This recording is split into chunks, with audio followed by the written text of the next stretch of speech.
In this video, I'm going to show you exactly how to check the battery health on your iPhone step by step. Now, this is really important because keeping your battery healthy helps your phone last longer and work better over time. A lot of people forget to check it, and that often leads to their iPhone battery wearing out too quickly, which means it won't hold charge like it used to. If you're wondering how to see your iPhone's battery health, what apps are draining it, and how to make it last longer, don't worry, I'll explain everything in detail and make it very easy to follow.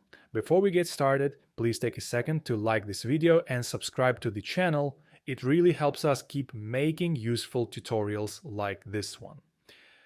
Alright, let's begin. The first step is to turn on your iPhone and unlock it from the lock screen if needed. Once you're on your home screen, look for the Settings app. The icon looks like a small gray gear or cogwheel.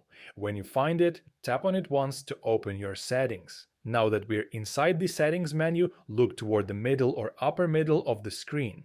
In some iPhones, depending on the model, you might need to scroll down just a little bit. What we're looking for here is the section called Battery.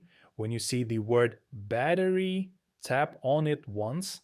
Now this will take you into the Battery section where you can already find a few useful options. For example, you'll see the option to show or hide your battery percentage. You can switch this on if you want to always see the percentage at the top of your screen. If you scroll down just a bit, you will notice two useful charts. The first chart shows how fast your battery has been draining or charging in the past 24 hours. You'll see bars and a graph that shows how much power your phone used and at what times. Below that, there's a section called Battery Usage by App.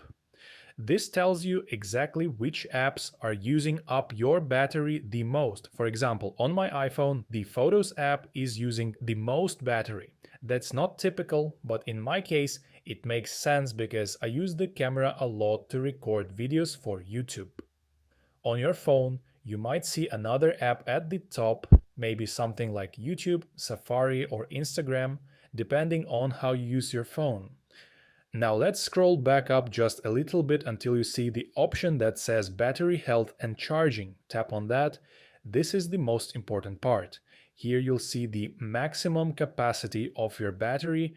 Mine says 90%, and what that means is that my battery can now hold 90% of the charge it could hold when the phone was brand new. So I've lost about 10% capacity over time, which is totally normal after a year or two. So if your battery health says something like 85% or 80%, that means it may not last as long between charges as it once did. And you might need to charge it more often. Also in this section, you'll see something called Optimized Battery Charging. If this is not turned on, I highly recommend switching it on. What this does is it helps protect your battery by learning your daily routine, like when you usually charge your phone and when you usually unplug it. By doing that, it avoids overcharging, especially overnight, which is one of the most common things that can shorten your battery's life over time. And that's it. That's how you check your iPhone's battery health and learn which apps are using up your power the most. If you found this video helpful, please take a second to like it and subscribe to the channel so you won't miss out on more helpful guides and tutorials. Thanks for watching.